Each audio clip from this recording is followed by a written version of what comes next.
নন্দীগ্রাম ২ নম্বর ব্লকের আমদাবাদ ২ নম্বর গ্রাম পঞ্চায়েত এলাকার সাতেঙ্গাবাড়ি গ্রামের ঘটনা। স্থানীয় সূত্রে জানা গেছে, সাতেঙ্গাবাড়ির বাসিন্দা আশিস গুড়িয়া বয়স ৪৫ নামের এক ব্যক্তির আমদাবাদ ২ নম্বর গ্রাম পঞ্চায়েতের জানার বাজার সংলগ্ন ফাঁকা রাস্তায় একটি খাবারের দোকান রয়েছে।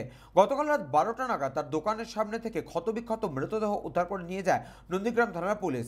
পরিবারের অভিযোগ, নন্দীগ্রামের ভেটুরিয়ার বাসিন্দা শেখ রাজু নামের এক ব্যক্তি একটি সোনার আংটি মৃত আশিসবাবুর কাছে বন্ধকি রেখে টাকা নিয়েছিলেন। পরবর্তীকালে আশিসবাবু দেখেন ওই আংটিটি সোনা নয়, তাকে ঠকানো হয়েছে। শেখ রাজু নামের ওই ব্যক্তিকে তিনি ডাকেন এবং তার সঙ্গে বৎসরে জড়িয়ে পড়েন। সে বৎসর থেকে এমন ঘটনা।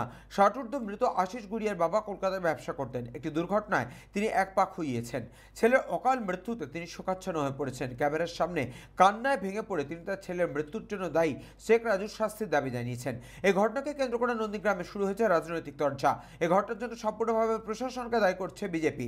স্থানীয় বিজেপি নেত্রী মমতা পাত্র, তিনি নন্দীগ্রাম ২ নম্বর পঞ্চায়েত সমিতির সহসভাপতি। তার অভিযোগ, দিনের পর দিন এলাকায় পুলিশের মদতে রমরমিয়া অবৈধ মদের ব্যবসা চলছে। ওই ব্যক্তির ওই এলাকায় অবৈধ মদের দোকান ছিল। বাইরে থেকে বিভিন্ন ধরনের লোকজন আনাগোনা করত। বারবার পুলিশকে জানিয়েও কোনো লাভ হয়নি। এই ঘটনার জন্য সম্পূর্ণভাবে দায়ী প্রশাসন। অপরদিকে বিজেপির তরফে সম্পূর্ণ অভিযোগ অস্বীকার করেছে তৃণমূল কংগ্রেস নেতৃত্ব। তৃণমূল কংগ্রেসের স্থানীয় নেতা শেখ কাজেহার বলেন, যে বা যারা এই ঘটনা ঘটিয়েছে প্রশাসন সেটা সৎ তদন্ত করে দেখছে। দোষীরা কেউ ছাড় পাবে না, তাদের যাতে কঠোর শাস্তি হয় প্রশাসনের কাছে তার আবেদন জানাবে। নন্দীগ্রাম থেকে সৌম্যজিৎ চট্টোপাধ্যায়ের রিপোর্ট, চ্যানেল 24/7। কি বলবো, যিনি মারা গেছেন উনি কি হন আপনার? আমার ছেলে হয়। কিভাবে হলো ঘটনা? আমার এই একটি মাত্র ছেলে, ওইখানে দোকান করতে দোকান করে রোজ যায় আসে। আর লোকের যে একটা জিনিস দিয়ে গেছিল, আংটি দিয়ে গেছিল, আংটিটা নকল আংটি দিয়েছে।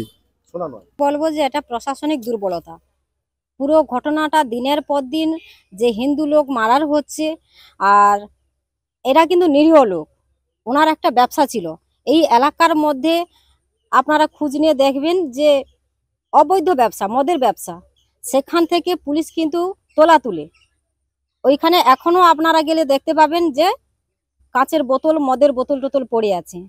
পুরোপুরি দায়ী করবো যে প্রশাসনিক লোককে, কেন ওইখান থেকে আমাদের ওইটাতে কেন এই 4 দিন ধরে এই এটা চলছে। আর ওই ছেলেটাও এইখানে আমাদের চোখেও পড়েছে। বাইরের ছেলে, সোনা রাখাকে কেন্দ্র করে সোনা রাখা না, কেউ বিপদে পড়লে তার জন্য ও হাত বাড়িয়ে দেয়, যে কোনো ইন্টারেস্ট নাই, কিছু নয়, তুমি নিয়ে যাও, 10 দিন পরে দিবে, তো 10 দিন পরে দিয়ে যাবে, তুমি নিয়ে যাবে। আর এটা বড় অঙ্কের টাকা ছিল, উপকারী ছেলে। এই গ্রামবাসী, বহিরাগত গ্রামবাসী, কারুর পূজা হোক, কিছু হোক, মেলা হোক, কাউকে